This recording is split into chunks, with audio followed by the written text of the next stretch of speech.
지난 시간에 소위 무역 정책의 결정 원리, 중위수 투표자 정리에 대해서 봤죠. 그러니까 양 정당이 결국은 뭔가 하면 더 많은 표를 얻기 위해서 선거가 되면 선거에 가까워질수록 결국은 중간 스탠스를 취하게 된다. 그러면 무역보호, 관세율에 대해서도 결국은 중간 정도로 갈 것이다 라는 것이 이 이론인데, 실제 무역정책은 중위수 투표자 모형 예측을 따르지 않더라. 실제 무역정책을 보면 어떤 부분은 그럴지 몰라도, 예를 들어서 뭔가 자동차라든지 철강에 대해 가지고 강한 보호를 하자라는 것이 양쪽 당에 같이 나오는 이야기고, 또 다른 데에 대해 가지고는 또 아무 이야기도 안 나오고, 그런 경우가 생기죠. 그래서 이제 거기에 대한 설명으로서 또 나온 것이 집단적 행동입니다. 그래서 정치활동은 종종 집단적 행동의 문제로 묘사되는 거죠. 결국은 시끄러운 사람 말 듣는 겁니다. 가만히 있는 사람 말 안 들어준다는 이야기죠. 그러니까 모든 걸 하는 것보다 특히 선거에서는 그게 심하죠. 선거라 그러면 결국은 표가 되는 사람들, 많이 떠드는 사람들 말을 많이 듣는다. 그게 이제 집단적, 특히 많이 떠들고 그 다음에 자기 보이스를 높이는 사람. 보이스라는 것은 보통 집단적 행동을 통해 보이스를 높이게 되는 거죠. 자, 그게 이제 또 하나의 결정 원리라고 볼 수 있습니다. 집단적 행동. 그래서 볼까요? 그러니까 자유무역으로 큰 손실을 보는 집단의 경우 그 집단의 개인은 그가 원하는 정책을 옹호할 강한 요인을 가진다. 그래서 어떤 집단이 그런 보이스가 크냐라고 한다 그러면 현재 집단은 이제 두 가지 종류입니다. 두 가지로 나눌 수 있는데, 자유무역을 하게 되면 총 이익은 더 많지만 1인당 이익은 다 조그맣습니다. 조그맣죠. 가격이 조금 더 싸져가 조금 있고, 반면에 자유무역을 해가지고 이제 손해보는 사람은 1인당 큰 손해를 보게 되는 거죠. 자유무역 때문에 내가 운영하는 공장이 문을 닫아야 된다. 내가 일하던 직장이 없어진다. 라는 사람은 물건 조금 싸게 쓰는 게 아니라 완전히 내 월급 자체가 없어지는 거죠. 그런 이제 두 가지 상황이 있다 그러면 자유무역으로 큰 손실을 보는 집단, 실업자라든지 아니면 문을 닫아야 될 업종의 경우 그 집단의 개인은 그가 원하는 정책을 옹호할, 그러니까 보호주의를 옹호할 강한 동기를 가지는 겁니다. 총량으로 봐가지고 자유무역이 더 유리할지 몰라도 이 사람들이 더 절실한 거죠. 이 경우에는 무역 제한을 옹호하기 위해서 요구되는 비용과 시간은 실업비용에 대해서 더 적다. 그래서 보이스를 크게 내가지고 만약에 무역을 막는다 그러면 내 직장이 보호된다. 내 회사가 유지된다. 그래서 이런 경우에 집단적 행동을 하는 경우가 많다. 정치가들은 중위수 투표자 정리가 의미하는 대중적 인기 정책을 옹호하기 때문에 선거에서 부분적으로 승리할 수 있지만 또한 선거운동할 자금이 필요하다. 이 자금은 집단적 행동 문제를 안고 있지 않으면서 특별한 이해관계가 있는 정책을 기꺼이 수용하는 단체부터 나올 수 있다. 그래서 이거는 우리나라 얘기가 아니라 미국인데, 미국은 이런 식으로 로비 자금을 받는 것이 합법화되어 있습니다. 물론 이제 그런 돈이 개인적으로 쓸 수 있는 건 아니죠. 선거용으로 쓸 수 있는 것은 이제 합법화되어 있습니다. 그렇기 때문에 그러면 이런 돈으로 선거 자금이 어디서 주로 오느냐? 아까 말한 대로 절실한 사람에서 주로 온다. 절실한 사람들이 주로 특히 이제 선거철에 대통령이든 아니면 상원이든 하원이든 의원들한테 주로 오게 되면, 그러면 이제 받는 사람은 뭔가 하면 그 사람들의 이익을 위해 가지고 적극적으로 대변하는 거죠. 그 사람의 이익을 위해서 적극적으로 대변한다는 것은 보호주의를 주장하는 겁니다. 그러니까 자유무역에 대해 가지고 주장하는 사람은 보이스가 없어요. 보이스가 없고, 보호무역을 주장하는 사람은 보이스가 있다는 거죠. 그러니까 그 주장을 옹호하게 되는 거죠. 당의 색깔과 무관하게. 그것이 이제 정치적으로 이제 현재 이런 상태가 되어 있는 원리다. 우리나라는 예를 들어서 선거자금 차원에서는 그렇지 않다라고는 볼 수 있지만, 그러나 우리나라도 여기서 크게 벗어나지는 않다고 볼 수 있어요. 선거자금 문제는 아니지만 우리나라에서 유일하게 보호가 되어 있는 것은 농업입니다. 농업도 농업 중에서 쌀 하나입니다.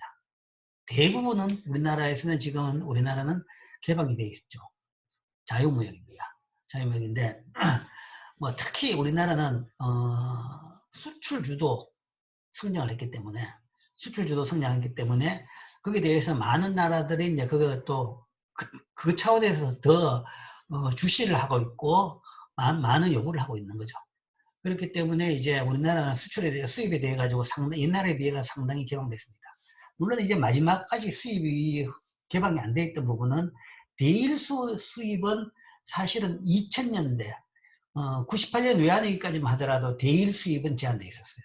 그는 이제 국민 감정의 문제 차원에서 뭐 일본 문화 아니면 일본 상품, 그래서 자동차, TV 여기에 대해서 일본 자동차 상품에 대해서는 1998년까지는 수입이 허용이 안 됐습니다. 근데 외환위기 겪고 나가지고 이제 그 부분도 다 이제 열렸죠. 열려있죠. 열려있고. 그런 차원에서 지금 이제 유일하게 닫혀 있는 것은 쌀 정도입니다. 쌀 이외에는 대부분 다 열렸다라고 볼 수 있죠. 근데 이제 쌀은 또 왜 닫아놨냐라는 데 대해 가지고는 뭐 그것도 이제 쌀에 대해 가지고는 그게 연대에 대해서 반발이 엄청 세기 때문에 감히 열자는 이야기를 못하고 있죠. 자, 농업에 대해서 그러면 이제 우리나라가 아니라 뭐 세계적인 평균 예를 봅시다. 그러면 보통 나라들이 어떤 부분 산업을 보호하고 있느냐? 물론 다들 이제 선진국 이야기겠죠. 미국, 유럽 및 일본에서는 농부들은 유권자의 소수에 불과하지만 관대한 보조금과 무역 보호를 받고 있다. 소수의 유권자지만 관대한 보조금과 무역 보호를 받고 있는 곳이 농업이라는 이야기죠. 농업에서. 실제 이것을 시작할 때는 소수의 유권자가 아니었을지 모릅니다. 예를 들어서 유럽 같은 경우에도 뭐 한 100년 전만 하더라도 농업 비중이 훨씬 더 높았겠죠. 뭐 그런 차원 부분도 있을 겁니다. 근데 이제 그게 보호하다 보니까 계속적으로 이렇게 됐다. 뭐 그런 부분도 있겠지만 현재 상태로 봐가지고는 뭐 당연히 선진국에서 농업의 그 인구 비중은 굉장히 적습니다. 적죠. 우리나라도 그렇죠.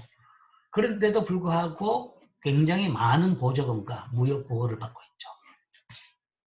예를 들면 EU의 공동농업정책, 그 다음에 일본은 수입쌀에 대해서 1000% 관세를 부과하고 있습니다.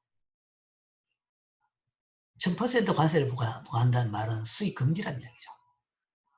그 다음에 미국의 설탕에 대한 수입 할당제, 뭐 몇 번 설명했었죠. 그래서 여전히 이런 것을 하고 있다. 그렇죠. 우리나라도 아마 작년부터 아마 쌀에 대해서는 관세로 바꿨습니다. 재작년까지만 해도 쌀에 대해서는 그 수입 금지 품목이었습니다. 그러니까 할당제로, 수입 할당제를 유지했죠. 완전 금지는 지금 WTO 체제에 대해서 불가능합니다. 불가능하기 때문에 WTO 가입을 승인하면서 그때 쿼터제를 그를 받아들이기로 했죠. 쿼터제로 해가지고 매년 얼마씩 그 수입하는 양을 늘리는 걸로 했습니다. 늘리는 걸로 했는데, 자, 그런 식으로 해가지고 늘려가지고 뭐 해결도 안 되고 문제도 해결도 안 되더라 라는 문제가 생기고 나니까 이제 우리나라도 일본같이 관세를 바꾸자. 일본은 이래 관세를 올리고 나니까 어떤 쌀은 더 경쟁력이 있는 것도 있어요.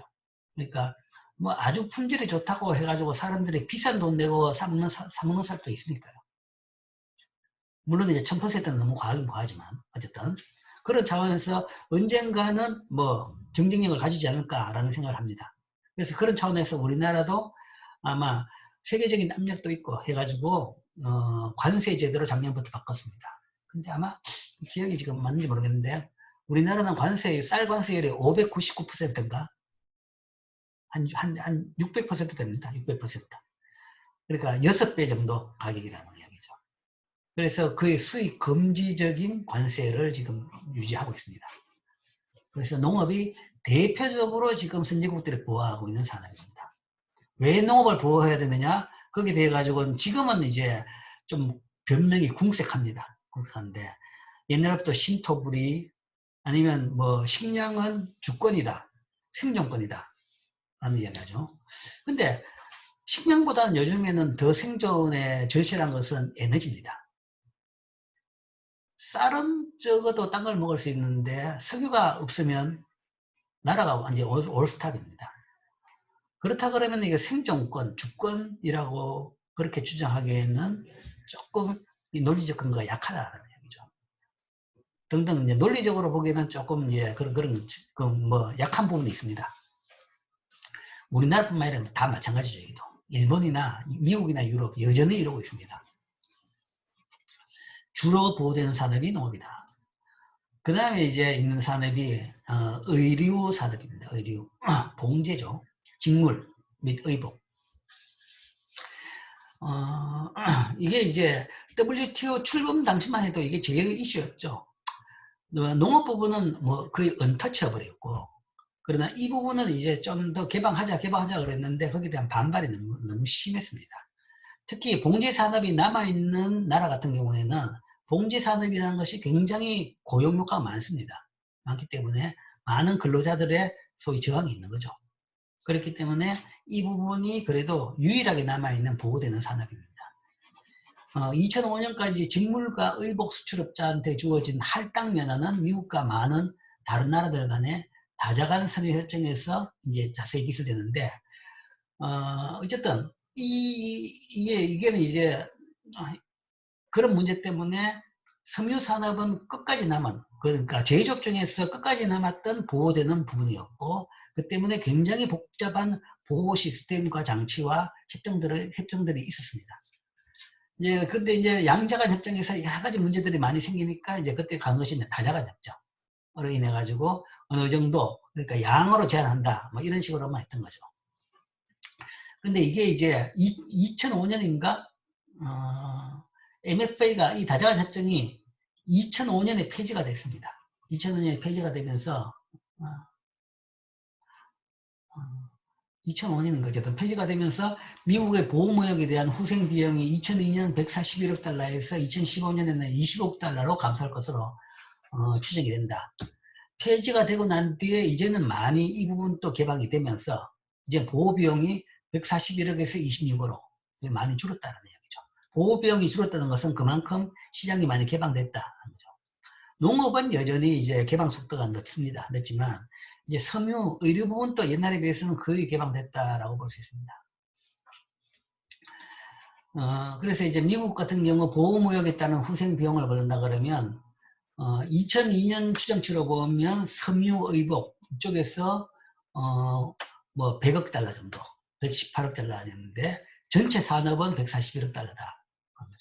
그러니까 이쪽에서 주로 보호됐다는 얘기죠. 주로 보호된 게 이쪽이다. 2012년까지만 해도. 농업도 보호해줬지만 X로 봐가지고는 섬유 의복이 굉장히 컸습니다. 컸는데 그 뒤는 이제는 이게 뭔가 개방되면서 지금은 2015년치만 하더라도 보면 한 5년 전까지만 하더라도 전체 보호되는 것이 한 26억 달러밖에 안 되는 거죠. 그리고 섬유 부분에서의 보호는 한 5억 달러 정도밖에 안 거칩니다. 그러니까 이제는 섬유 부분도 거의 보호에서 이제 벗어났다. 그래서 지금 보면 세계적으로 유일하게 보호가 되는 것은 농업 부분 정도다라고 볼 수 있습니다. 그래서 뭐 그런 차원에서 본다 그러면 이제 자유무역에 상당히 가까이 근접했다. 모든 나라들이 굉장히 근접했다라고 볼 수 있는데, 이제 그 과정에서 그걸 근접하게 만든 것이 국제적인 협상입니다.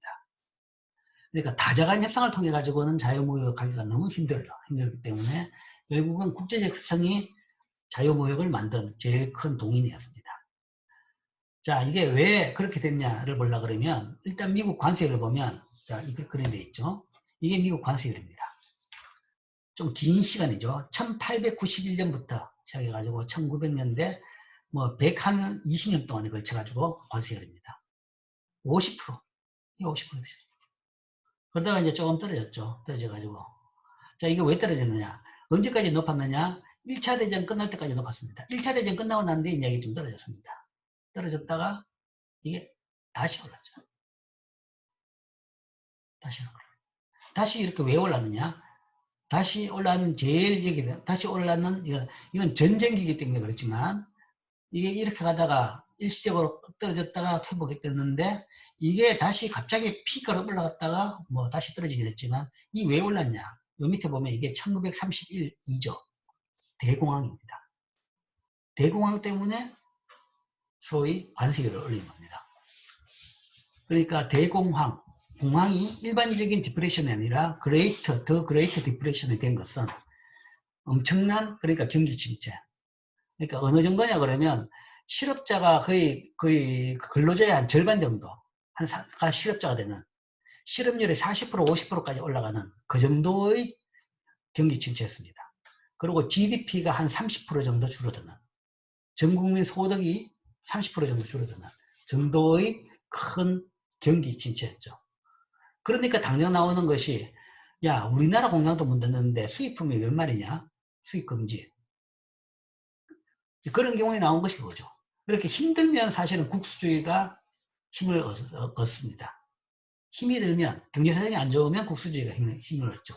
그래서 그때 이제 관세를 확 올려가지고 수입 금지, 줄긴 그런 행동을 취하면서 소위 폐쇄 경제로 갖는 거죠, 미국이. 소위 이때를 이제 멀로주의라고 이야기하죠. 미국은 이제 폐쇄주의도 할 수 있는 것이 그 넓은 땅에 뭐 안 나오는 게 없죠. 모든 자원이 다 나오니까 사실은 딴 나라하고 문 닫고 사는 것도 전혀 문제가 없어요. 그러니까 더 그렇게 돼버린 거죠. 그러니까 미국이 그러고 나니까 뭐 다른 영국이나 영연방을 중심으로, 영국은 영연방을 중심으로 또 폐쇄주의로 가고, 프랑스는 또 프랑스하고 아프리카 자국, 프랑스 식민지 중심으로 폐쇄주의로 가고, 그러면서 전 세계 나라들이 폐쇄주의로 가는 겁니다. 관세를 다 올려가지고. 그래서 이때 이렇게 오른 것은 세계적인 현상이었습니다. 현상이었는데, 자, 이게 이제 언제 이렇게 확 떨어졌느냐? 이때는 언제냐 보면, 이때가 46년, 45년, 44년이 1차 대전이 끝난 거죠. 44년, 45년입니다. 독일이 44년에 폐망했고, 일본이 45년에 폐망했죠. 그러니까 2차 대전 끝나고 난 뒤에 확 떨어졌죠. 떨어져가지고 지금 현재 굉장히 낮은 수준에 있다. 자, 이렇게 됐던 것이 왜 이렇게 됐느냐? 이때 소위 말해서 다자간 협상을 통해 가지고 관세를 낮췄다. 가트라는 다자간 협상을 통해서 관세를 낮췄다. 그 가트를 왜 했냐? 그러면 2차 대전이 왜 일어났느냐? 2차 대전이 끝날 때쯤 돼가지고 선진국들이 모여가지고 소위 전후 질서에 대해서 논의를 했습니다. 자, 2차 대전이 왜 일어났느냐? 뭐 전범들이 나빴기 때문에 그렇게 일어났다. 뭐 그런 부분도 있겠지만 결국은 경제적인 요인이 컸다라는 이야기죠. 이때 이런 식으로 폐쇄적인 정책을 하면서 소위 자국 우선주의적 폐쇄적인 정책을 하면서 하게 되니까 그걸 할 수 있는 덩치 큰 집단들은 먹고 사는데 나머지 나라들이 못 살겠다는 이야기죠. 그 나머지 나라들의 대표 선수들이 소위 후발 산업국인 독일과 이탈리아와 뭐 일본 이런 나라들이죠. 그래서 그런 나라들도 소위 앞의 세 그룹과 같이 제국주의적으로 이 다른 나라들을 이제 식민지랄까 영국이나 프랑스와 마찬가지로 다른 나라들을 장악하면서 자기들 블록을 만들기 위해서 침투하면서 완전히 붙게 되는 거죠. 그것이 이제 2차 대전이다라는 거죠. 즉 전범이 나빠서 처벌은 했지만 그러나 이런 경제적인 요인도 그 원인 중에 하나다. 그래서 더 이상 무역에 있어 가지고 자국 우선주의적인 그런 행태는 하지 말아야 된다. 라는 것이 이제 그 전쟁의 참사를 겪고 나서 2차 대전을 통해 가지고 진짜 엄청난 많은 사람들이 죽었습니다. 몇백만 명이 죽었죠. 죽는 그런 참사를 겪고 나가지고 이제 그때 인류가 반성을 했죠. 반성을 하고 다시 그런 일이 안 생기도록 하자라는 차원에서 이런 사태를 막자. 그래서 다자간 협상을 통해 가지고 관세를 낮췄습니다. 그것이 바로 이겁니다. 그러니까 44년 이후 관세와 다른 무역 규제의 감소는 대부분 국제적 다자간 협상을 통해서 이루어졌는데 관세와 무역에 관한 일반 협정 General Agreement of Tariff and Trade 그래서 소위 우리가 가트라고 하죠. 이니셜가 GATT 합쳐가지고 가트라고 합니다. 가트는 임시조건부 국제협정으로 47년에 시작되었고 95년에 세계무역기구로 불리는 더 공식적인 국제기구로 대체되었습니다. 뭐 임시조건부 국제협정이라기보다는 가트는 사실은 이 95년까지 오랫동안 지속됐죠. 44년에 안이 짜져가지고 결국은 국가별로 비준은 47년에 이루어졌습니다. 그래서 47년부터 전 세계적으로 이 협정에 따라 가지고 그러니까 이것은 협정이라서 그냥 어떤 기구가 있는 건 아닙니다. 그런 협정이 있고 뭐 그냥 관리 사무국 정도만 있었던 거죠. 있었던데 이제 그 뒤에 이제 여러 가지 변화, 비관세 장벽 문제, 아니면 지적 소유권 문제가 등장하면서 그것까지 확대 개편하면서 이제 95년에 WTO 체계로 국제무역 큰 기구가 만들어진 거죠. 자, 어쨌든 국제적 협상을 통해 가지고 다자간 협상, 모든 나라가 동시에 관세를 낮추게 됐죠. 그래서 전 세계적으로 이렇게 했다. 다자간 협상이 수출 시장을 확대할 것이라고 믿게 하면 수출업자들은 자유무역을 지지할 겁니다. 그런데 이 지지는 자유무역에 대한 일방적인 추진에서는 얻을 수 없을 것이고, 다자간 접근 방식은 수입 경쟁 집단의 무역 제한에 대한 지지를 억제시켜주는 거죠. 그러니까 한 나라씩 한다 그러면 요건 우리는 이거 빼달라 저거 넣어달라 뭐 온갖 로비가 들어옵니다.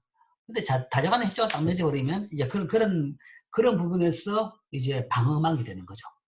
그렇기 때문에 이런 수입 경쟁 집단에, 그러니까 어떻게든 수입을 막으려는 집단들에 대해 가지고는 방어할 수 있는 논리가 되죠. 또한 다자간 협상은 각국이 무역 제한을 시행하는 국가 간의 무역 전쟁을 피하게 하는 데도 도움이 됩니다. 그러니까 일부 업종에서는 내 산업을 막아달라라고 이야기하는데, 그렇게 되면 내가 막으면 상대국이 또 보복을 하는 거죠. 그러면 이제 무역 전쟁을 일으키는 겁니다.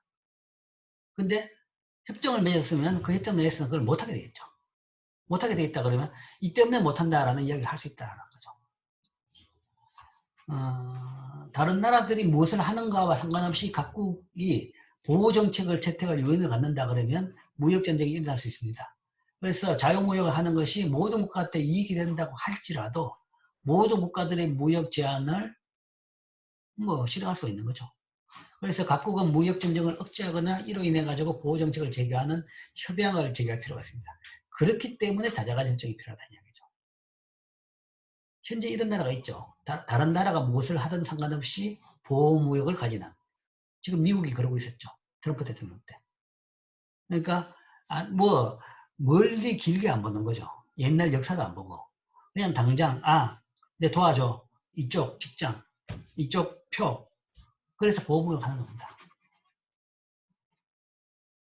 근데 이제 다자간 협정을 하게 되면 다자간 협정이 이제 그걸 막아주는 방패 역할을 해준다라는 차원에서 다자간 협정이 효율적인 이런 자유무역 추진 장치였다라고 볼 수 있습니다. 자, 이제 흔한 예로 소위 왜 그 무역에서 분쟁이 일어나느냐 하는 거죠. 우리가 게인스 프롬 트레이드를 그렇게 누누이 이야기했습니다. 무역을 통해 가지고 우리가 양국이 다 좋아질 수 있다. 양국이 다 좋아질 수 있는데도 불구하고 왜 그렇게 국내 배분은 안 따지더라도 어쨌든 양국이 다 좋아질 수 있는데 왜 그렇게 무역에 대해서 반대하는 보호무역주의자들이 나서느냐라는 것은 우리가 흔히 이 게임 트리, 소위 프리지너스 딜레마로 설명할 수 있습니다. 그러니까 많은 경우 그 사회를 보면, 자, 사회가 정의롭냐에 대해 가지고 정의롭지 않더라라고 생각하는 사람들도 꽤 있습니다. 그러니까 정의로운 결정이 안 이루어지는 경우가 꽤 있죠. 그런 걸 보면 많은 경우에는 이 프리지너스 딜레마 때문에 정의로운 결정이 안 이루어지는 경우가 꽤 있는 겁니다. 그러니까 옵티멀한, 더 효율적인 결정이 있는데도 불구하고 이 프리지너스 딜레마 때문에 효율적인 결정, 양쪽에 더 이익이 되는 결정이 안 이루어지는 거죠. 그러니까 프리지너스 딜레마는 그거죠. 쉽게 이야기하면 죄수 둘 다 뭔가 하면 공범을 둘 다 잡아놓고 이 취조를 해보면 둘 다 딱 잡아떼면 결국은 둘 다 무죄로 석방됩니다. 아니면 뭔가 하면 딴 거 걸어가지고 뭐 조금 살도 나오겠죠. 그런데도 불구하고 따로 다른 방에 집어넣어가지고 이렇게 잘 구슬리면 결국은 둘 다 실토합니다. 둘 다 실토하는 것이, 왜냐하면 내가 실토 안 했는데 상대가 실토했다 그러면 내 혼자만 다 덮었으니까. 실토하는 사람한테는 우리가 무죄해 주겠다. 소위 플리바기닝 하는 거죠. 그러니까 그렇게 된다 그러면 제가 실토한다 그러면 내가 혼자 다 덮었습니다. 그게 무서워가지고 둘 다 실토한다는 거죠. 그렇기 때문에 결국은 공범 둘이를 따로 취재해버리면 대부분 다 실토해가지고 결국은 둘 다 입 닫는 것보다는 훨씬 더 나쁜 결과를 만든다라는 것이 우리가 소위 말하는 죄수의 그 딜레마죠. 무역도 마찬가지입니다. 무역도 예를 들어서 미국, 일본. 뭐 이건 지금은 이제 중국어로 대체할 수 있겠죠. 자, 이걸 소위 말해서 우리가 페이오프 매트릭스라고 이야기하죠. 페이오프 매트릭스가 이렇습니다.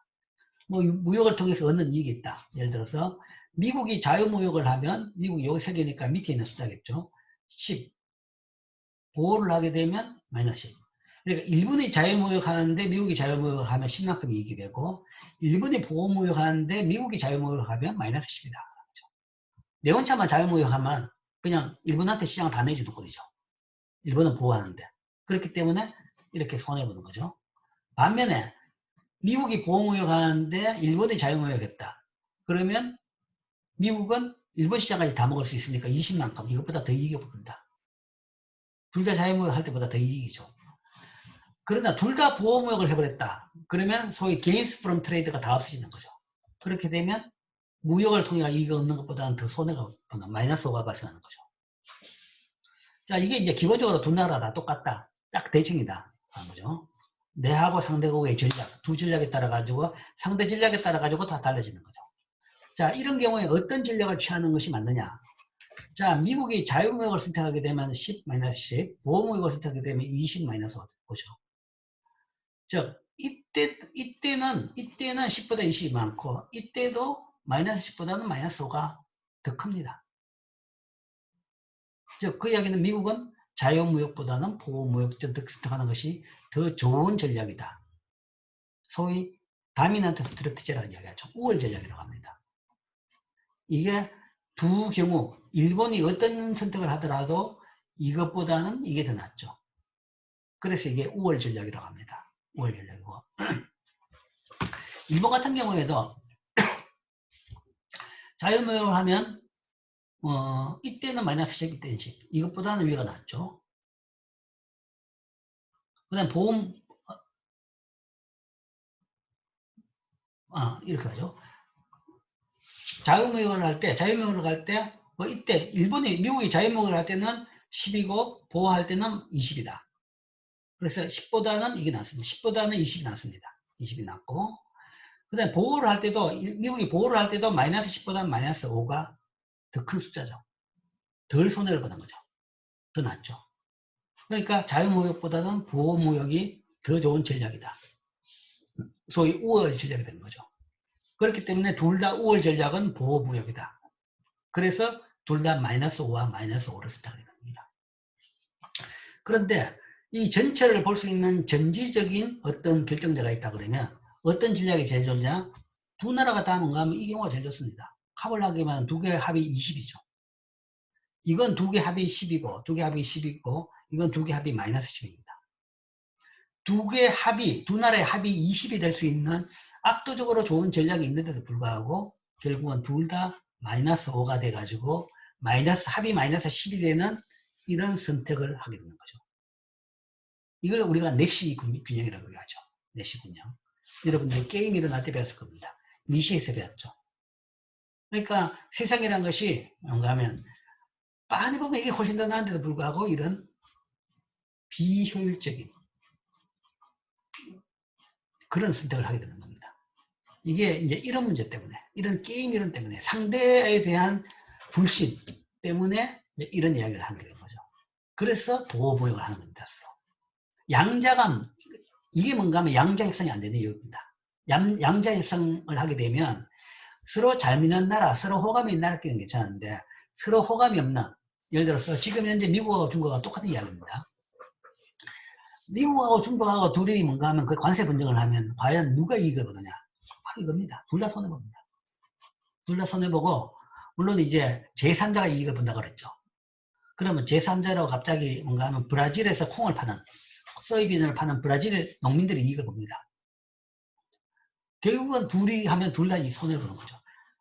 자유무역을 한 것이 둘 다 훨씬 좋은데, 물론 이제 뭐 그걸 시작한 사람은 무역보다는 다른 목적이 있었다 그러면 그건 딴 문제지만, 무역에 따른 이익을 따져본다 그러면 자유무역이 제일 나은데도 불구하고 이런 걸 하고 있는 것은 서로에 대한 불신 때문이다.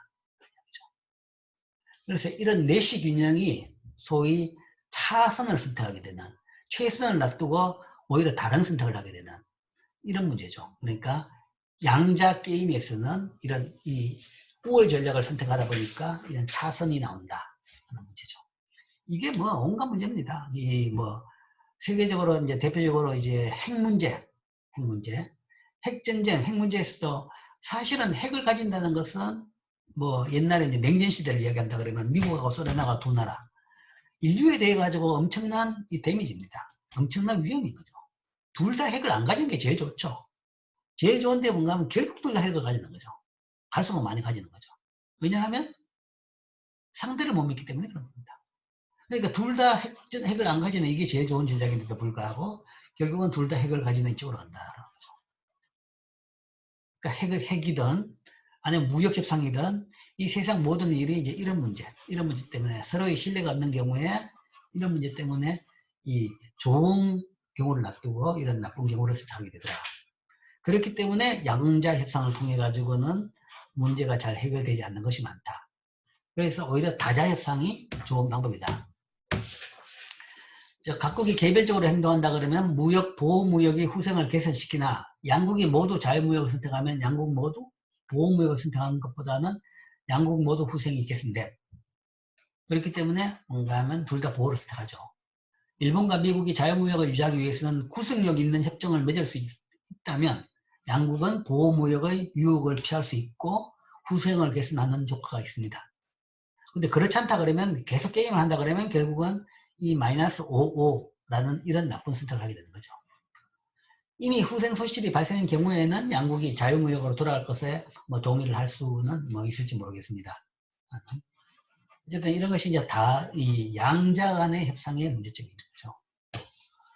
자, 이건 뭐 미국 무역협정은 안 봐도 될 것이고. 자, 그래서 이제 세계무역기구에 대해서 이제 조금 더 설명을 해보죠. 이 다자간 협상을 통해 가지고 현재 세계 경제 질서의 틀입니다. 세계 경제 질서를 이루고 있는 특히 이제 그 중에서 무역 질서면서 이것이 세계 경제 질서입니다. 물론 여기하고 이제 금융 질서라고 해가지고 IMF를 위시한 금융 질서가 있는데 이 금융 질서도 사실은 이 질서를 유지하기 위해 가지고 보조적으로 만든 것이 IMF를 위시한 세계 금융 질서입니다. 그래서 이 WTO 아니면 가트 협정이라는 것이 세계 경제 질서다라고 생각할 수 있습니다.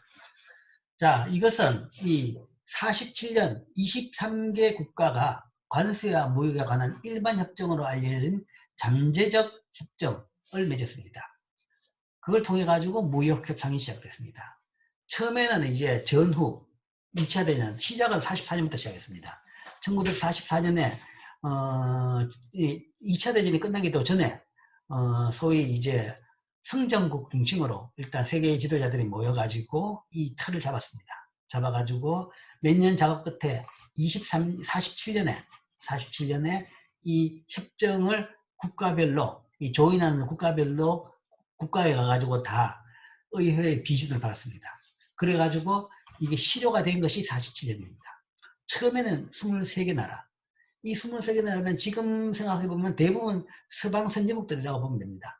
그러니까 물론 이제 러시아라든지 지금 러시아, 소련이라든지 동구는 다 물론 당연히 포함 안 됐고 중국도 물론 아니고 뭐 아시아 국가들은 뭐 거의 비실비실했는 거고 별로 존재 가치도 없었던 거고 주로 미국과 유럽 아니면 호주, 뉴질랜드 뭐 이런 정도 나라죠. 이런 23개 나라들이 이런 협정을 관세 협정을 맺었습니다. 이 관세 협정이 바로 가트입니다. 관세와 무역에 관한 일반 협정. 자, 이 협정의 제일 키포인트는 뭐냐? 최혜국 대우입니다. 최혜국 대우. 그러니까 관세를 몇 퍼센트 하자? 그걸 못했어요. 왜냐하면 그건 합의가 안 됩니다. 나라마다 사정이 다 다르기 때문에 나라마다 똑같은 관세율을 하자? 그런 건 협정이 안 되죠. 그래서 협정이 될 수 있는 내용을 만든 거죠. 그게 이제 좋은 아이디어였습니다. 그러니까 다들 동의할 수 있는 협상을 했는데 그게 뭐냐 그러면 최혜국 대우를 하자. 가입 국가끼리 최혜국 대우는 자, 가입 국가에 대해서 어떤 관세, 가입 국가들하고는 어떤 다른 나라보다 낮은 관세를 준다. 개별 국가들이 어떤 관세를 부과하든지 그건 자유다. 관세율도 상품마다 다 다르겠죠.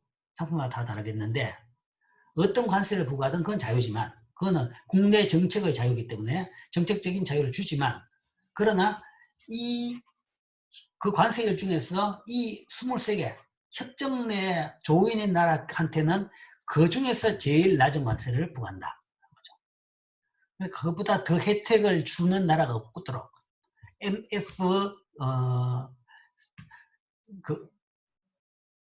MFN이라고 합니다. Most Favored Nation.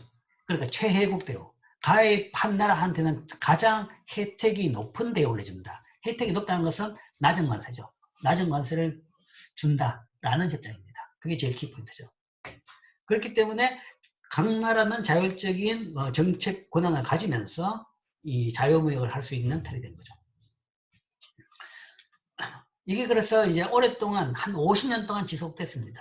지속되면서 이 협정을 바탕으로 어떻게 봐서는 세계 경제가 성장할 수 있는, 빠르게 성장할 수 있는 기틀이 됐다라고 평가됩니다. 이걸 바탕으로 2차 대전 이후에 세계 경제는 무역이 늘어나면서 굉장히 다 빠른 속도로 성장을 했습니다. 뭐 그 사이에 이제 우리나라도 그 덕에 빠른 속도로 성장을 했다라고 볼 수 있는 거죠. 그래서 이렇게 성장을 했는데 이제 그 과정에서 이제 조금 문제들이 나오기 시작합니다.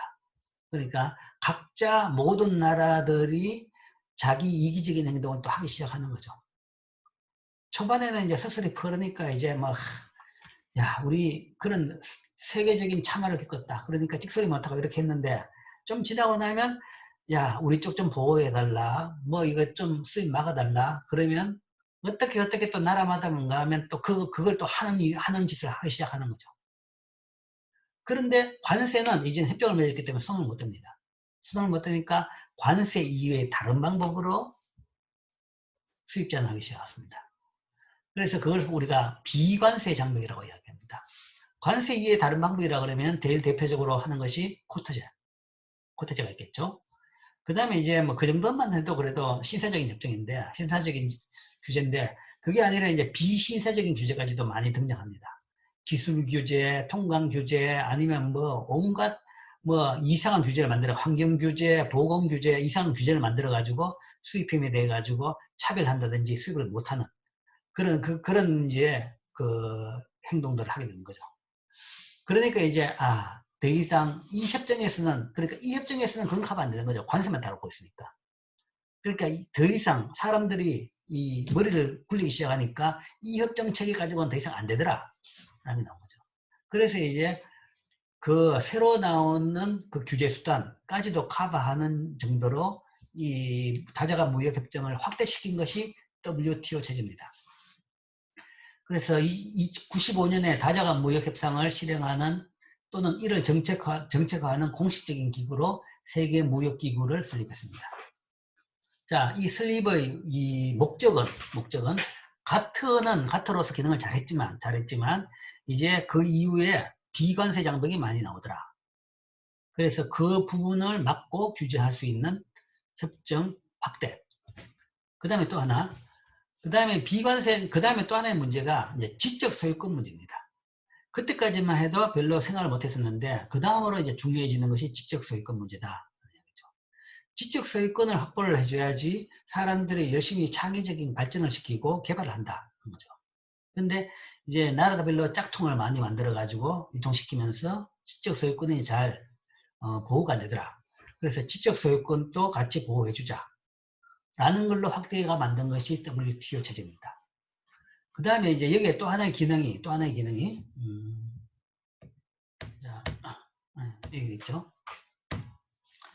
WTO 협상은 세 가지 방법으로 무역 제한을 다룬다. 즉, 무역 제한에 대해 가지고 방어책을 만들었죠. 먼저 첫 번째는 기존의 가트입니다. 다자간 협상을 통한 관세율 인하. 그게 이제 기존의 가트죠. 그리고 이제 관세 구속력이라는 것이 관세 불가 국가가 앞으로 관세를 올리지 않을 것이라는데 동의하게 하는 구속력. 이 최혜국 대우라는 가트의 그 정신, 그 다음에 그거의 준수.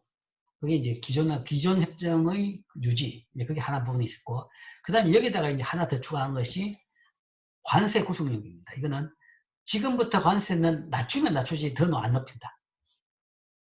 라는 것을 여기다 또 추가한 거죠. 그래서 이게 또 하나입니다. 그 다음 세 번째, 비관세 장벽의 제거. 그 뒤에 나왔던 것이 비관세 장벽이죠. 그래서 이걸 제거하는 것을 이제 크게 한 덩어리로 집어넣었죠. 관세 보호의 비용이 더 명확하고 협상하기 쉽기 때문에 수입 할당제와 수출 보조금이 관세로 전환됐다. 또한 수익 급증으로 인해서 야기된 시장 교란에 대해서는 그렇지만 비관세 장벽을 제거하고 그래가지고 뭔가 자유무역을 하게 하지만 그러나 협상을 위해 가지고 일부 예외는 인정해 줬습니다. 왜냐하면 모든 걸 다 하려고 그러면 다 동의는 안 되는 거죠. 그러면 이제 현실성 있게 어느 정도 그 양보를 했는 것이 일부는 양보를 해줬다. 그게 사실은 농업하고 그 다음에 다자간 섬유협정 두 개입니다. 근데 다자간 섬유협정은 이제 한시부 10년 제한으로 일단 그걸 허용을 했는데 그 10년이 지나면서 지금 대부분 자유무역으로 갔습니다. 갔고 농업에 대해 가지고는 일부 비관세 장벽도 이제 예외적으로 허용을 해줬던 거죠. 실질적으로 이제 허용을 해줬는데 어쨌든 기본적으로 WTO 체제에서 요구는 관세 장벽. 한다 그러면 유일한 건 관세 장벽 하라라는 거죠. 비관세 장벽이라는 것은 그거는 좀 치사한 짓이고 그 다음에 굉장히 불투명한 논리다 하는 거죠. 그렇기 때문에 우리나라에 대해서도 쿼터제로 쌀 수입을 막고 있었는데 계속적으로 관세를 바꾸라는 그런 요구가 있습니다. 요구가 있어가지고 최근에 이제 작년부터 그걸 이제 관세를 바꾸게 됐죠. 그리고 사실 이때 WTO 체제 이 출범하면서 우리나라 쌀에 대해 가지고는 소위 쿼터제 비관세 장벽 양어를 받았습니다. 양어를 받았는데 예외로 이제 인정을 받았죠. 인정을 받았는데 그 인정받은 기간이 2018년까지였습니다. 그래서 2018년 말까지 그때 이제 재협상을 해야 되는데 거기에 계속 우리가 쿼터제를 하겠다 그러면 그때는 아마 그쪽에서 요구하는 쿼터가 엄청날 겁니다. 쿼터 양을 엄청나게 늘리라 라는 요구를 할 건데 그렇게 할 바에는 관세가 낮다라는 얘기죠. 관세를 한다 그러면 관세의 퍼센트에 대해 가지고는 거기서 일단은 이야기 안 하겠다라고 했기 때문에 그래서 599%라는 관세율로 바꾼 거죠. 이때 이제 예외가 이제 농업 부분에서도 일부 제외되면서 우리나라가 지금 관세율을 바꾼 겁니다. 그렇지만 한시적으로 수익 급증으로 야기된 시장 혼란에 대해서는 예외가 허용됩니다. 이게 이제 세이프 가드라고 이야기하는데 갑자기 어떤 부분에서 수입이 급증했다. 어떤 부분에서. 그렇다고 그래서 이 나라의 어떤 그 산업이 갑자기 망한 게 생겼다.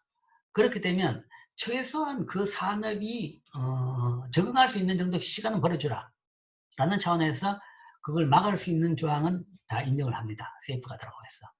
그래서 어느 정도 비용을 내더라도 수입을 막을 수 있는, 일시적으로 막을 수 있는 그런 권한을 줬습니다. 그렇기 때문에 이제 세계 협정을 할 수 있는 거죠. 어느 정도 그런 차원 내에서 각 나라별로 특수성이랄까 아니면 정책의 어느 정도 권한은 인정을 하는 거죠. 그런 내에서 출범한 것이 WTO 체제입니다. 그게 이제 전체적인 내용이고 그 다음에 이제 협정을 이야기한다 그러면 사실 이제 세 가지 협정이라는 이야기죠. 가트는 기존 협정 그대로죠. 기존 협정 그대로고 그 다음에 가츠라는 게 있습니다. Tariff and Trade라고 했는데 이거는 Tariff and Service입니다. 그리고 on Trade and Service. Tariff가 아니라 이건 Trade and Service입니다. Tariff and Trade고 이건 Trade in Service. 그러니까 서비스에 관한 일반 협정이죠. 이때만 하더라도 무역이라는 것은 대부분 상품 무역만 있었죠. 그렇기 때문에 이 협정 맺을 때는 서비스 무역을 생각을 못했습니다. 못했기 때문에 못했는데 이제는 그 부분이 굉장히 많아지고 나니까 그러니까 보험, 컨설팅, 법률, 금융 등등 많은 분야에서 서비스 부분에서 요즘에는 IT, 게임 산업, 그것도 엄청나게 많아지죠. 그러니까 경제가 발전하면서 새로운 산업이 만들어지면서 서비스가 많아지니까 이 관련 협정이 이제 추가로 된 거죠. 추가로 됐고. 그 다음에 무역 관련 지적 재산권에 관한 협정. 그러니까 국제적인 지적 생산권을 가입권 국가 내에서 다 서로 인정해주는 그런 협정까지 포함하는 것이 WTO 세계무역기구입니다. 그 다음에 이제 여기 협정은 그 세 개고, 그 다음에 여기 들어갔던 새로 추가됐던 제일 중요한 기능 중에 하나가 분쟁 해결 절차입니다. 같은 협정 자체가 이제 무력화되는 과정을 쭉 보니까 이제 비관세, 그러니까 관세에 대해서는 어째 손을 못 대니까 비관세 장벽을 만들어 가지고 그걸 우회로 무력화시키는 시도들이 많이 발생했었죠. 그렇기 때문에 이제는 지금 뭐 그래서 우리가 알고 있는 비관세 장벽에 대해서 막는 장치를 마련했지만 또 사람들이 머리가 좋으니까 모르는 어떤 또 만들어내겠죠. 그러면 거기에 대해서 그걸 막는 장치를 마련해 놓자라는 차원에서 만든 것이 분쟁 해결 절차입니다. 무역 분쟁 국가들이 그들의 사건을 WTO의 전문가 배심원단에 제소해서 판결하게 하는 공식적인 절차.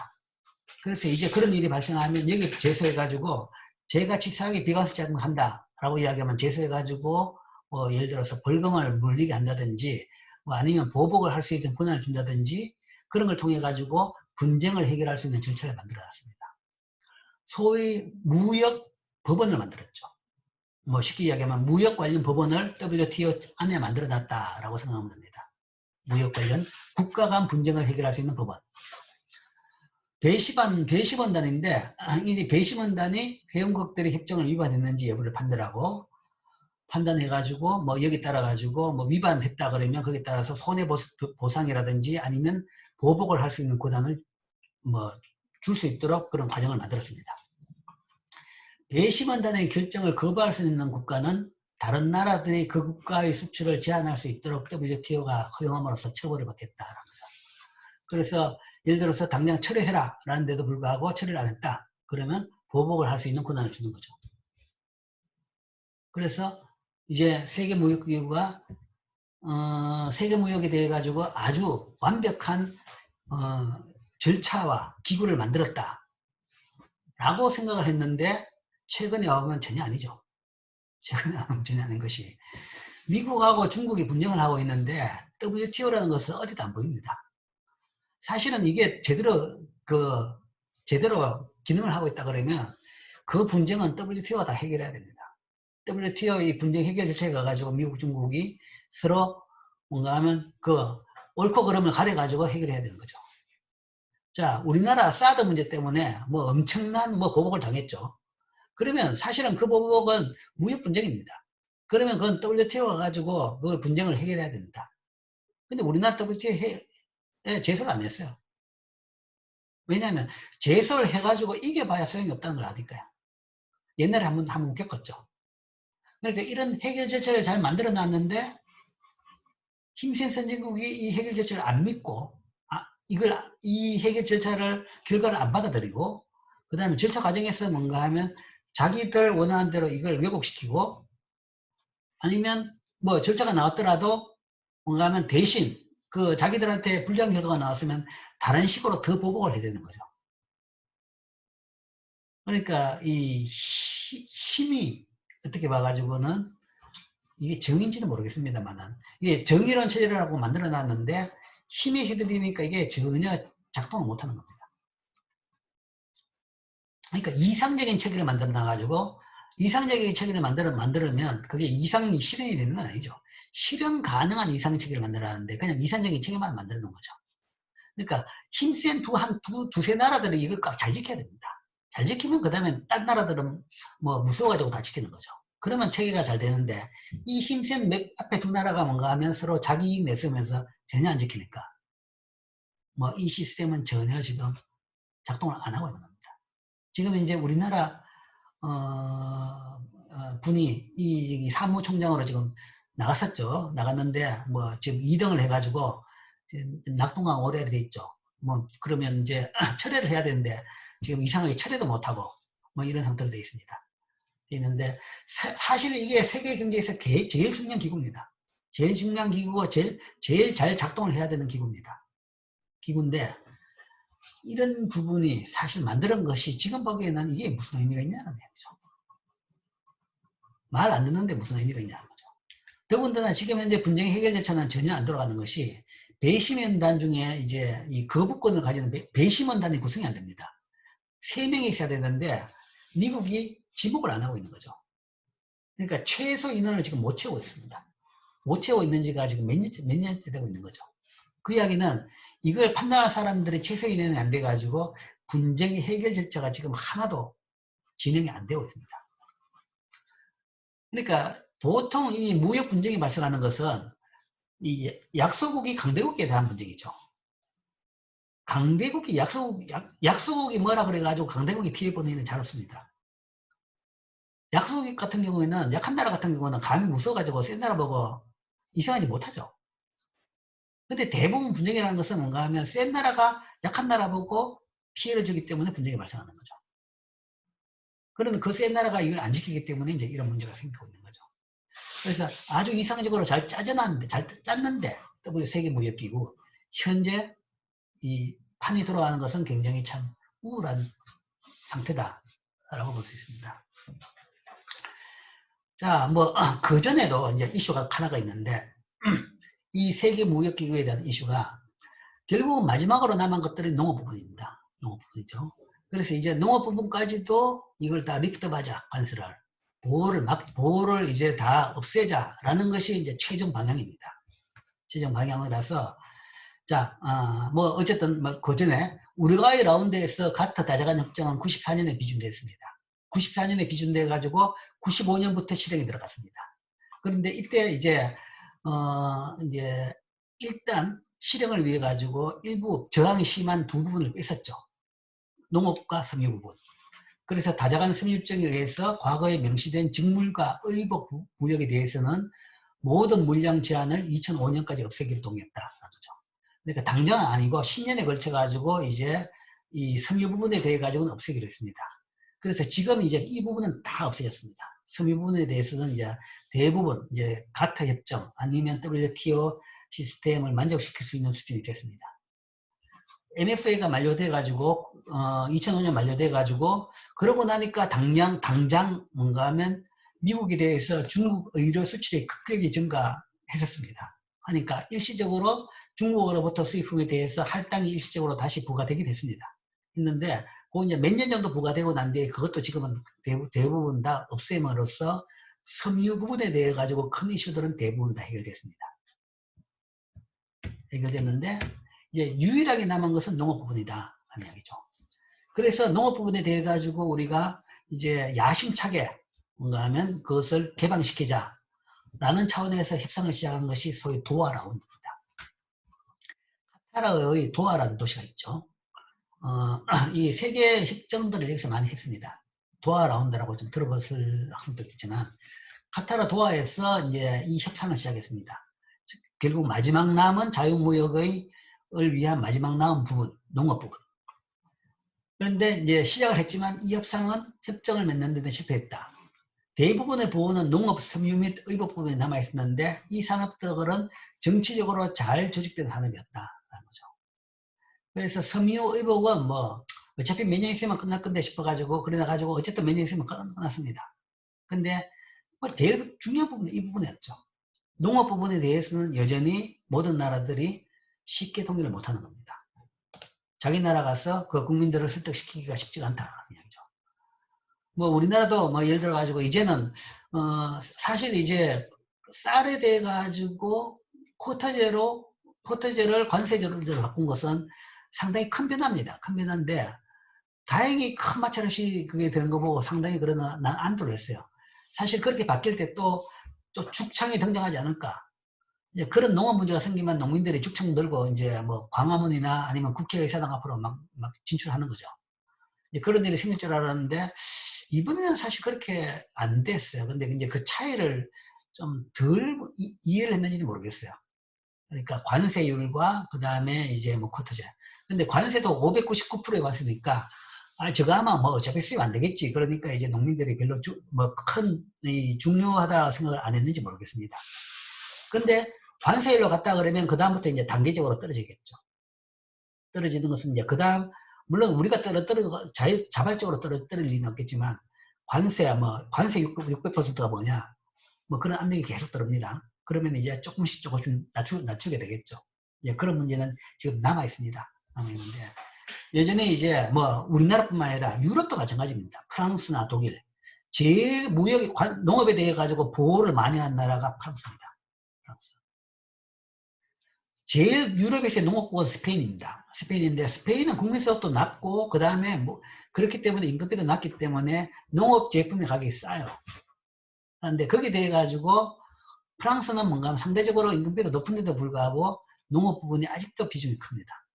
보호를 많이 하고 있기 때문에. 그러니까 그런 식으로 미국마저도 일부 농업대에 대해서 여전히 보호를 하고 있죠.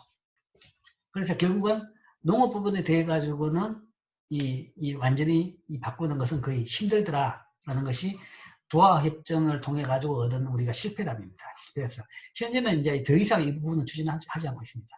그래서 현재 WTO 체제다라는 이야기를 하는데 뭐 그마저도 최근 무역 분쟁을 본다 그러면 이게 제대로 돌아가냐라는 것에 대해 가지고 굉장히 비판적인 눈으로 보고 있죠. 뭐 옛날 가타 협정하고 무슨 차이가 있느냐? 뭐 그 정도입니다. 자, 자유무역으로부터 잠재적 이익의 분배율. 그래서 뭐 현재 상태를 본다 그러면 완전 자유화된 품목이 선진국은 어쨌든 많고 개도국은 아직도 적죠. 전체가 이렇고 농업 부분에서 이렇고 섬유 이렇고 기타 이렇다. 전체 100인데 이 퍼센트입니다. 퍼센트. 즉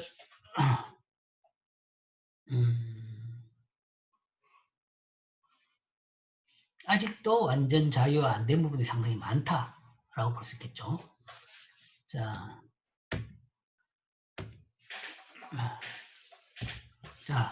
그 다음에 이제 부국의 농업 보조금이 빈국을 해치는가 라는 챕터가 있습니다. 라는 이제 절이 있는데 나름대로 이제 이 책의 저자는 미국 사람입니다.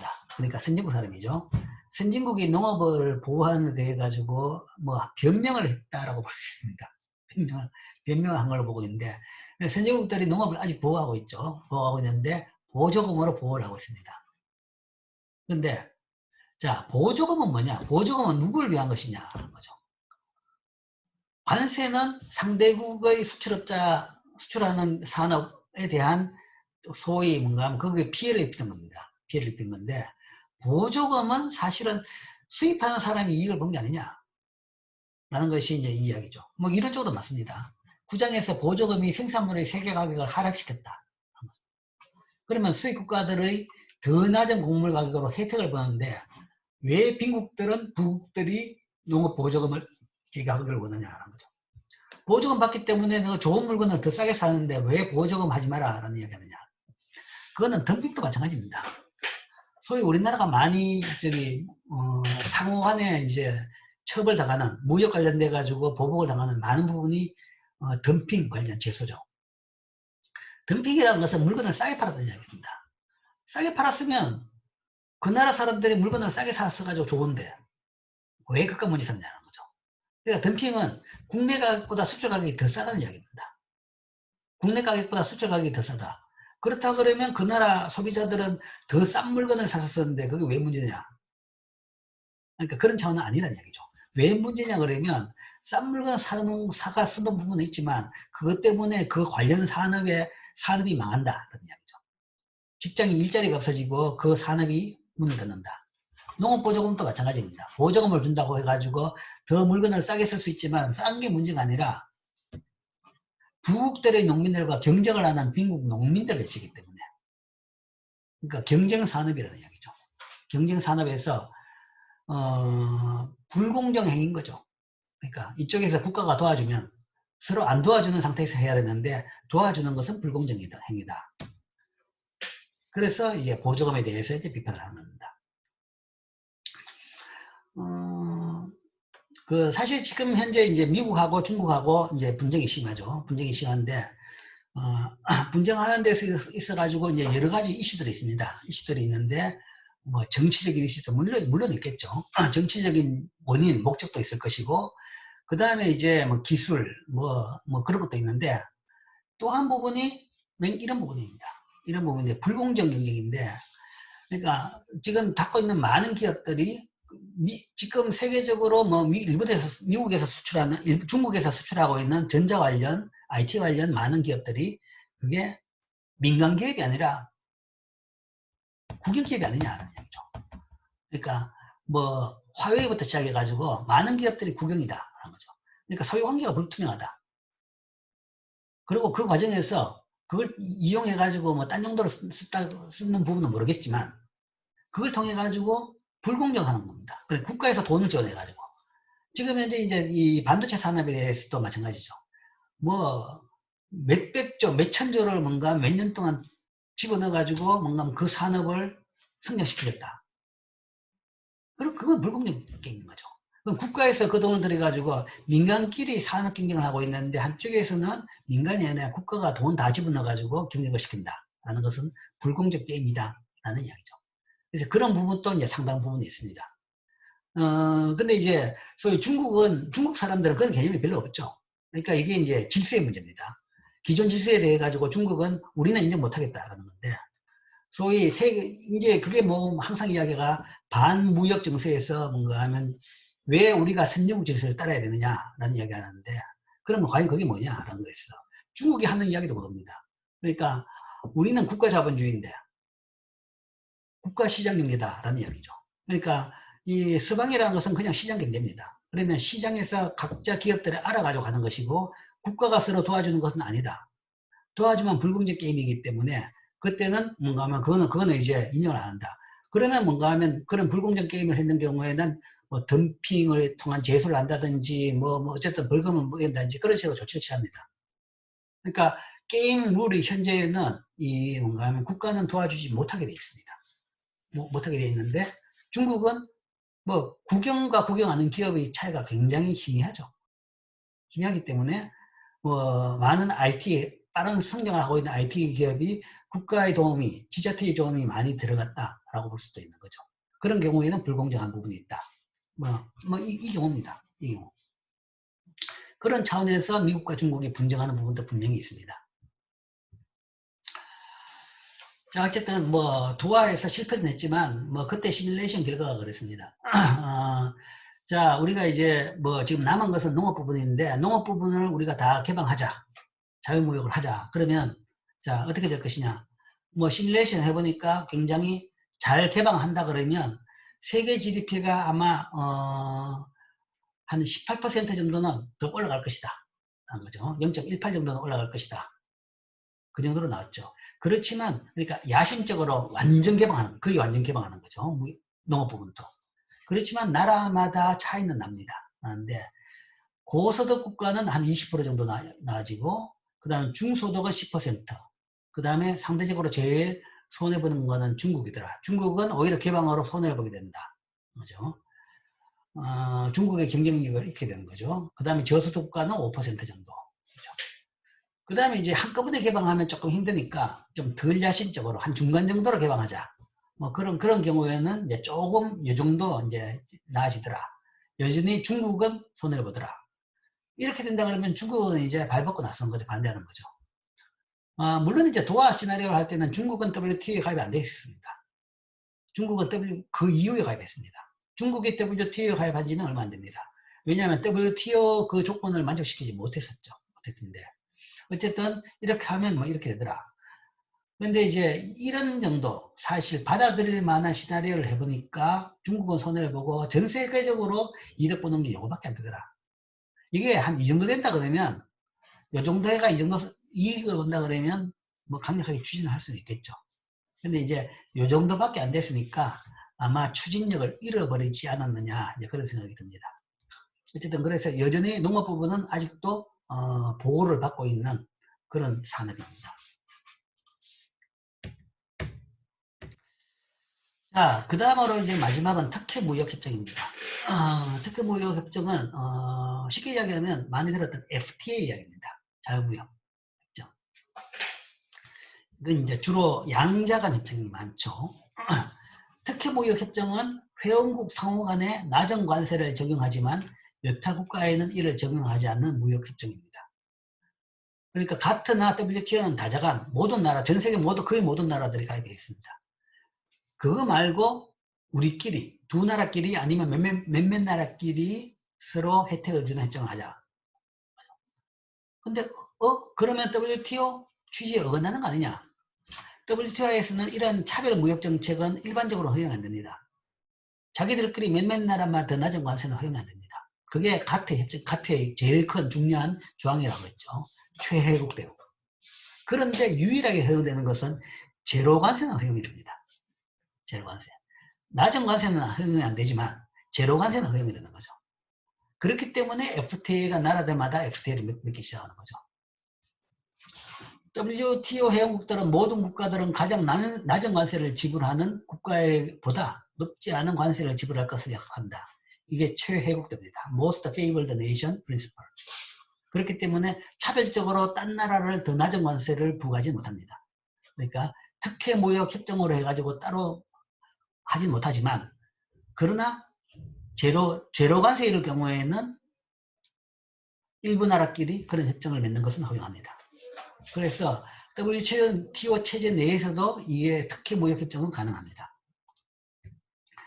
관세율이 0이나 거의 0으로 책정하는 두 가지 형태의 특혜 무역 협정이 있는데 제일 많이 하는 것, 우리나라도 지금 많이 하고 있죠. 이게 FTA입니다.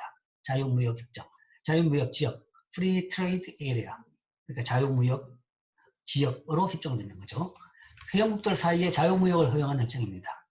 그러나 각 회원국은 비회원국들에게는 각자의 독자적인 무역 정책을 실행하는 겁니다. 그게 이제 FTA죠.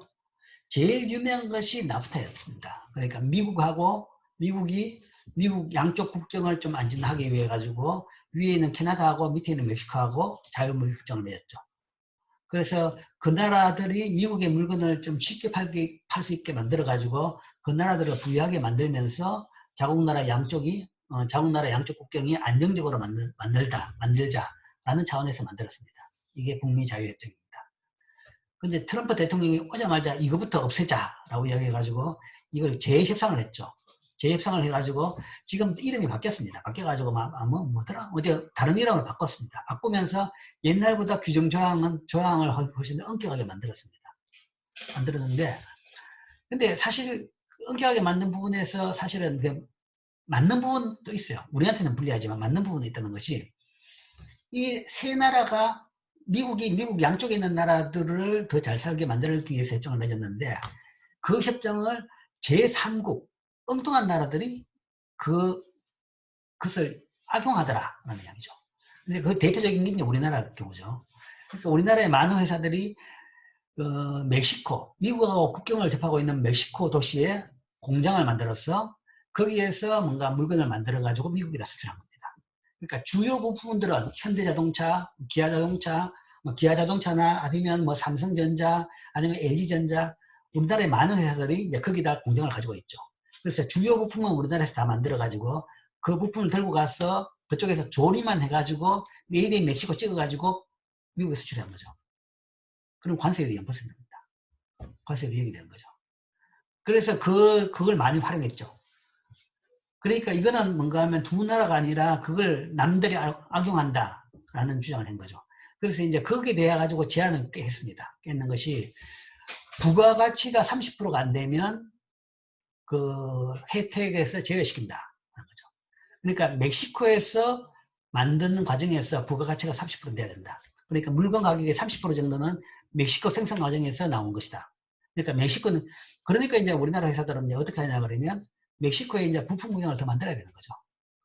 부품 공장을 더 만들어가지고 30% 정도 될 수 있도록 거기서 더, 그러면 이제 멕시코 사람은 더 고용하게 되겠죠. 공장도 더 만들고 더 투자하고 더 고용해가지고 30% 되게 만들어야지 이제 미국에 수출할 수 있는. 네, 그런 정도로 옛날보다 강화됐습니다. 그래서 우리가 좀 활용할 수 있는 여지가 많이 줄긴 줄었죠.